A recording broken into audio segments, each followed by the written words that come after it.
Hey everyone, it's Rye Myers, your Broadway and Entertainment BFF, and welcome back to Season 3 of Live with Rye. Oh, I have missed you all so much. Thank you for tuning in again. So much has happened since I left you in July. There's been a lot that's going on. So let me quickly run through some top 3 things that you might be interested in. I produced my first sold-out show, The Parts I Keep Inside, at the Triad Theater on July 31st. What a great night. It was amazing to produce my first live event, and I can't wait for the next one. I launched my coaching business, helping creatives on their journey to self-discovery and worthiness.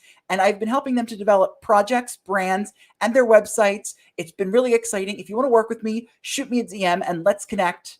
And finally, I'm going on the road. Okay, not going on the road per se, but I'm going over to Midtown.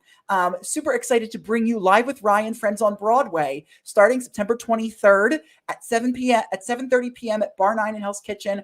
I'll be talking with Broadway stars. They'll be giving you a performance or two. We'll be going deep and personal in their Broadway career. And when I say personal, I mean questions that have never been asked. You know me, I'm always focused on the positive, never intrusive. And there'll be trivia, there'll be giveaways. You get a free shot if you get the trivia questions right. So join me at Bar 9 on Thursday, September 23rd at 7:30 to 8:30, and come on out for Live with Rye and Friends on Broadway. And then stick around. There's Broadway karaoke afterwards if you want to. So I cannot wait. I'm lining up a great roster of people. So stay tuned to ridethenewsguy.com and to my social media for more. And finally, as the season starts up, let me know what guests you'd like to see from the pop culture, entertainment, and Broadway world. You know, I would love to hear who you want to see. So shoot me a DM, send me a message, let me know. I would love to talk with them. And with that, let's get on with the show. I am super excited to welcome today's guest as my first guest of season 3. Please help me welcome the incredible, talented AJ Holmes. Hey, AJ. Hello, how you doing, Rye? I'm good, thanks. I went to say incredibly, and I said incredible, and I was like, oh, regardless, the very talented AJ Holmes. Thank you very much. I didn't want you to think I was like not saying you were talented. Yeah, God forbid. Yeah, so, I need people to know that right off the bat before I say anything. Definitely. So, how have you been holding up during these last, 18 months? What a whirlwind! You're now back on stage with a one-person show, but how have you been? It has been, it has been tricky, as it has been for most of us here on Earth. I'd say this past year, especially, I feel like I've been sick all summer. I got out there and started doing shows again, and of course, after a year of being inside, my immune system was not what it used to be. And so I quickly got the flu, and then I lost my voice for about 4 months with something that's never happened to me before. I mean, because I'm so talented. And and so I was in and out of doctor's offices all summer for that. And then I went and got the COVID. I actually had the thing. I think it was Delta. I'm not sure. I'm fully vaccinated, as I encourage everyone to be. And I'm sure you haven't heard anyone say that before, but yeah. But yeah, even being double. Excuse me. This is the nice thing about Zoom interviews. Hey, Liv. We need to get that. This is a prop for the show that's arriving right now. So Isn't it on a journey? Isn't it always like that when you have we sit down to do a Zoom? It's always the doorbell ringing. Yeah. We're literally getting a prop for the show right now. Hey, man, thank you so much. Exciting. Oh my gosh. All right. Okay, we got it. I love it. See, it's truly a live show, everyone. Listen, you're not the only one, AJ. You know how many times I sit down to do a Zoom with someone for a meeting and literally my buzzer goes off? It's like every time. It's like that's literally a set piece we've been waiting weeks on, and the show opens in 2 days, and it just arrived, of course, right at the top of this. So thank you for your patience, listeners. Of course. Well, I'm glad you've been doing well. I'm glad you're on the mend and feeling better, and so sorry to hear about COVID. But what a great segue with this prop coming in for the show coming up. Where did the concept for this show, but not right now, come from? Tell us about it. Absolutely. So this show came from. Well, it's very autobiographical. It's this concept and this phrase that I found myself saying a lot.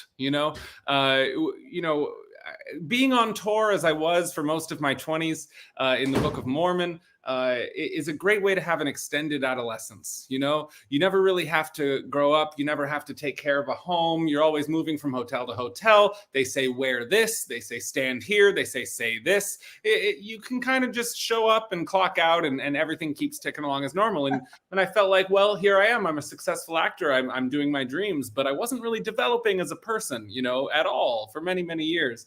And so suddenly I got off the road and was, as one just arrived, shopping for area rugs at like 30 years old, going, how the hell do I live, you know? And so it's sort of, the title sort of refers to that delay of game. Like, will I grow up? Yeah, but not right now. Will I be a good person? Yeah, but not right now, you know? But I swear, he's good. He's in there. It's coming. Just in a minute, you know?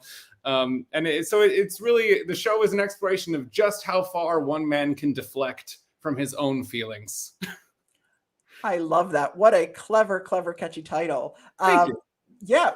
Tell us, where is it going to be? I mean, I know where it is, but I want you to plug it. Where is it going to be? Where can we get tickets? And tell us sort of the run dates. Absolutely. So it's going at So-Ho Playhouse, which is, I mean, I can't believe I get to perform there. It's a historic theater in the East Village of Manhattan, New York City. And it starts this Thursday, September 9th, runs through October 17th. We're doing like 4 shows a week, every weekend. And you can get tickets on aj-holmes.com. That's me, aj-holmes.com.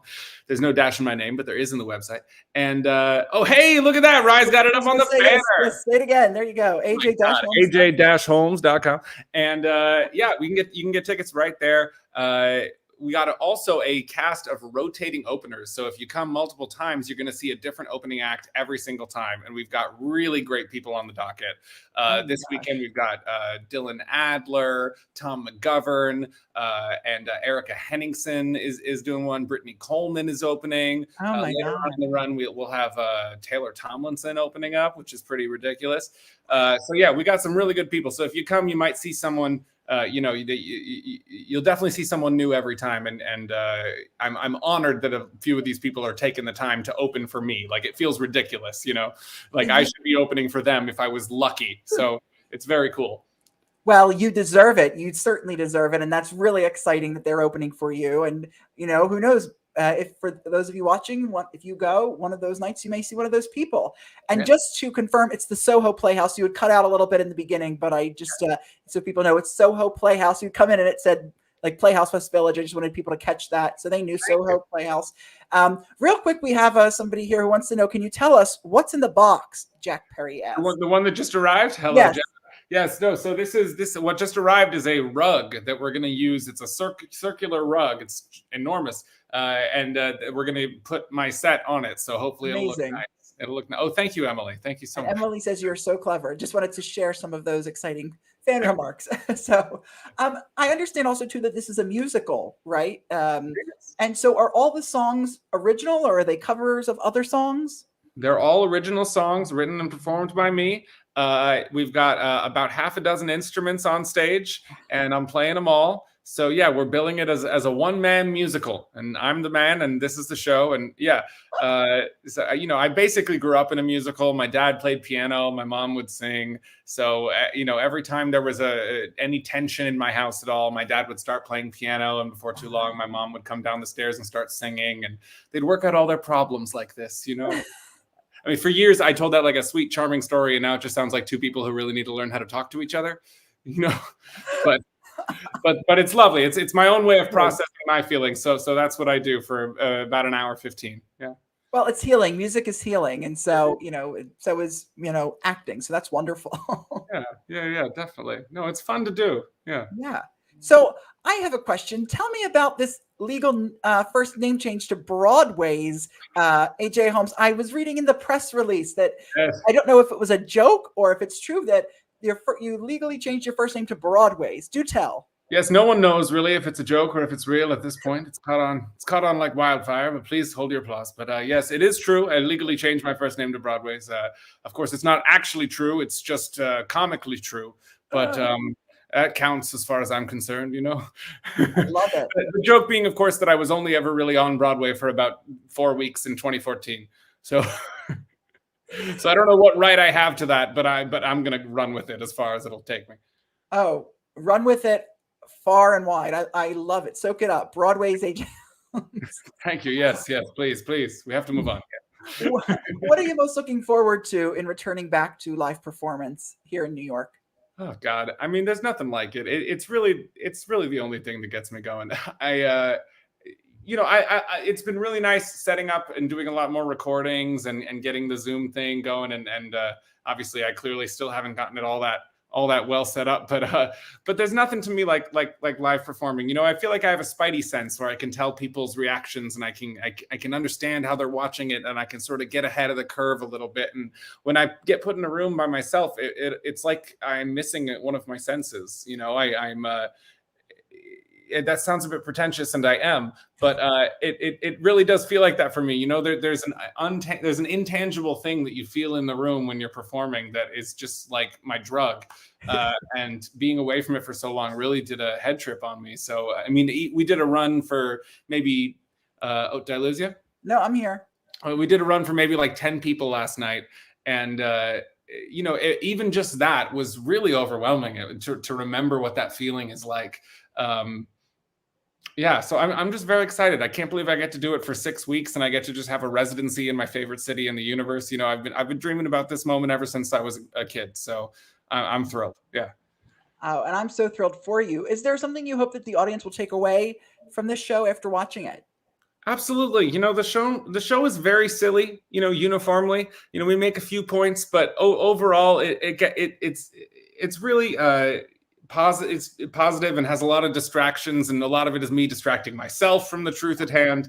But at the end of the day, it's about letting go of shame. You know, it really is. You know, we all carry this around, and you can see it when it sort of takes over people's brains and how preoccupied they get, and how they can't really be here in a conversation. And I've lived that way for so long, and I finally understood how to let it go for myself. And you know, everyone has their own battle to fight with that. And I think silliness and just kind of remembering that, you know, life isn't so serious, and we can laugh, and you know, it really goes a long way in helping that. And so if there's anything noble I'm trying to do with the show, it's that it's help people just like sort of relax, look at themselves with a little, you know, cut themselves some slack, take a breath, laugh at themselves a little bit, and just let that shit go, you know? Yeah. People need a laugh today, and especially in today's world. And so it's great that you're able to provide that and do that. I think people really, really need it. So, I mean, really, it's great. Thank you for all your comments, everyone. This is so awesome. Yeah. So you've had quite the career from Broadway to screen. You've played Elder Cunningham and Book of Mormon on, I believe, Broadway, West End, Melbourne, and Sydney. You've also written for South Park. Did one influence the other? Did writing for South Park help you understand Book of Mormon, or did being in Book of Mormon help you understand South Park? Oh, well, sure. I mean, they're written by the same creators, you know? So, I mean, and to be clear, I mean, I was in Mormon for so long, and Matt and Trey and Ann Garofino, the head producer of both of those shows, knew I wanted to be a writer, knew I was working on my own stuff. And so, you know, I think they were appreciative of all the time I did with Mormon, and they brought me into South Park just to be like, just come in for an episode, you know, see what the writer's room is like. And then I sort of just, you know, held my breath, and 10 weeks later I was still there. You know, I don't know what I was doing taking up oxygen in that room half the time, because there's Bill Hader over here and Josh Gad over here and Matt Stone, Trey Parker, and you know, anything I have to say, it's like, yeah, no, that's good. That's you know, that's also funny, yeah, you know. So and the way that room works too is like everyone pitches, but then Trey just goes and writes everything himself. It's really incredible. Him and Matt are like, you know, they do every episode together. It's really amazing. But yeah, you know what that show did for me really was that it allowed me to forgive myself for my process. Let me explain. Okay, so they do every episode in 6 days from start to finish. They come up with the idea for the episode, they animate the episode, they do all the voices, they deliver it to Comedy Central in 6 days. And I'm always someone who's waited till the last minute to do anything. And I used to get really down on myself for doing that, you know, because I go, the joke being like, of my life being like, God, what if he tried? You know, what if he actually tried for once? And I would, but I do try very hard, just not till the last minute. I sort of had ADD, and it doesn't become real until it's right around the bend. And I watched those guys do that, and they've institutionalized it. They've gone, oh, look, this is just how we work. And it made me go, okay, maybe that's allowed. Maybe I can give myself permission to work that way. So when I went to Edinburgh, for instance, I I was so unable to sort of write this thing when I first did this show that I didn't write it. I just showed up without a show. And then I spent the next the first week at Edinburgh, just like tearing my hair out. But that's how the show was born, was under that kind of pressure. And then since then, we've reworked it and really gone over it with a fine tooth comb. But it's always maintained that spirit of spontaneity and improvisation. And I don't ever want that to go away. Wow. I absolutely love that. And what a great lesson to take away from that. Thanks. I mean, that's also so rare too.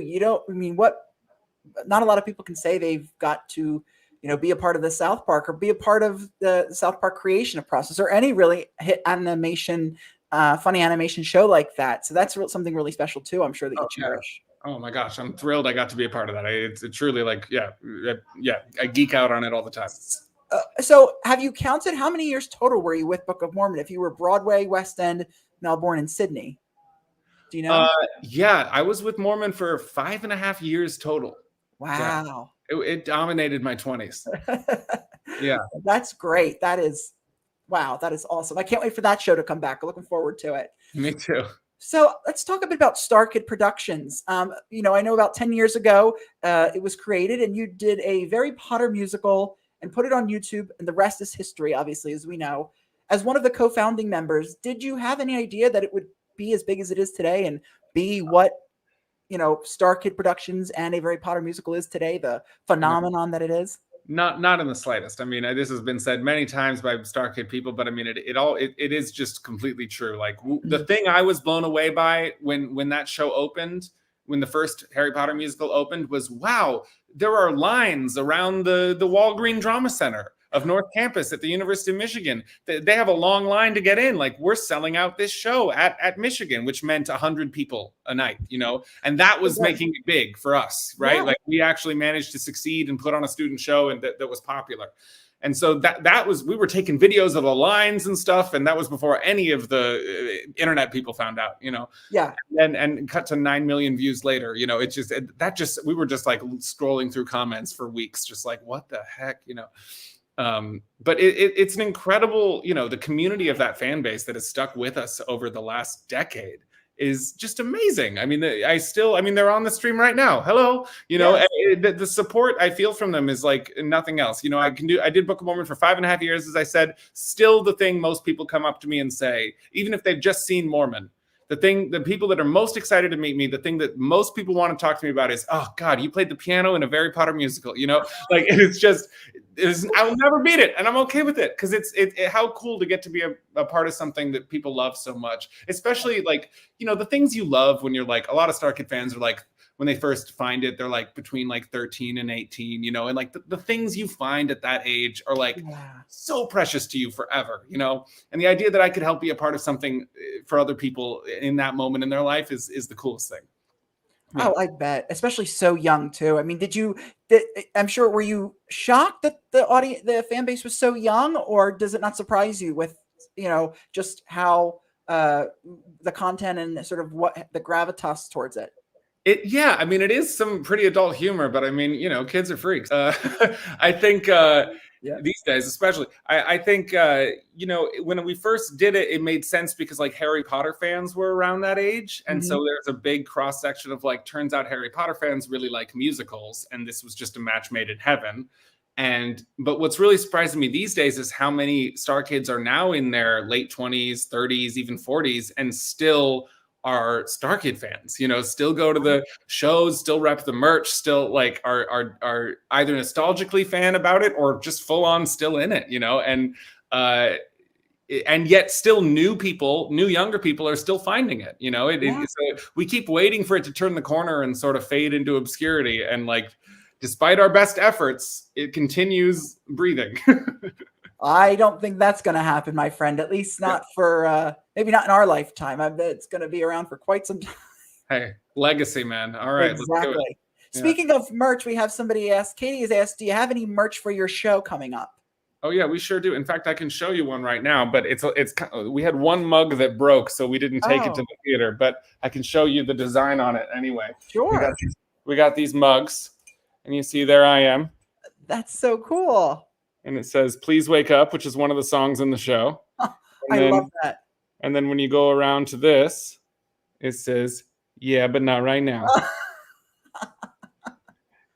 Yeah. Oh God. So yeah, we got some mugs going on, and we're gonna have hoodies and T-shirts, and I think we're gonna have posters, and we got Oh some my God. guitar picks coming.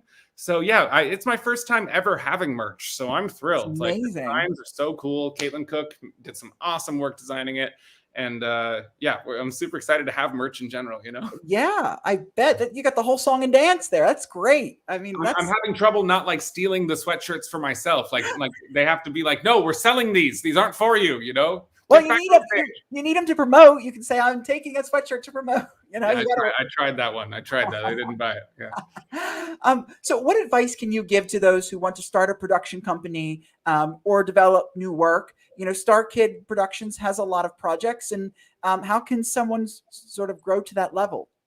Gosh, I mean, you know, it seems like the farther we get along this human timeline, the more avenues there are, and it's always kind of shifting and changing. I think the one thing that stays constant is like the reason the show exists is because of the relationships I've maintained with Mm-hmm. people I love. Like truly, because it is not like they're getting compensated well. You know what I mean? Like to be perfectly frank, and this is the advice I would really like give someone is like you want to you want to have a shared vision with people who have complementary skill sets to yours, and you want to make sure your communication with those people is impeccable, and you want to keep checking in and making sure that relationship stays tight so that you can keep doing this and not get resentful of each other, because you're going to lose a lot of money before you make money, if you make money. You know, if this isn't a labor of love from the ground level, it's not going to work. Like, you know, and that's the only way I've kept a level head about this, especially during this COVID time when like people are sort of trepidatious about going out and seeing shows and buying tickets in advance. So Right. we all kind of have to cross our fingers and trust the thing we've made. And the way we do that is by having a good time along the way and communicating impeccably, again, as much as possible, you know? So it's like, and people will show up when you have that kind of clarity of vision and working environment that seems positive and seems productive. People can smell it. You know, people get attracted. People are like, "Oh, I see you got something going on." And we've had producers come on in the last couple of weeks who have really upped our game, and you know, have come into this. I hesitate to be cheesy enough to say family, but this family that we've cultivated over the last few months working on this thing, and they go, yeah, this seems like a nice thing to be a part of. And then, you know, with that kind of support, maybe we all can make some money. Maybe we can blow this thing up. Maybe with Rye the news guy, maybe we'll get something here, you know. So it's like Right. every little bit counts, and it's about, you know, staying present with those people and making sure they feel appreciated, you know. Yeah. Like because so many people, especially like I'm the star of the show, it'd be so easy for me to be like, okay, yeah, you do yours, I have to do my thing. It's like, no, my job is to make sure everyone knows how appreciated they are, you know. Exactly. Yeah. That's so important. Such good advice. Really, really such great advice. I love that. Well, AJ, where can we keep up with you, follow you? I know you mentioned your website earlier, but give us all the plugs. Yeah, no, please keep up with me on my Instagram, my Twitter. You know, yeah, there's my Instagram, a.j.holmes. Twitter is AJ Holmes Music. Thank you so much, Rye. You're so on it. I love this.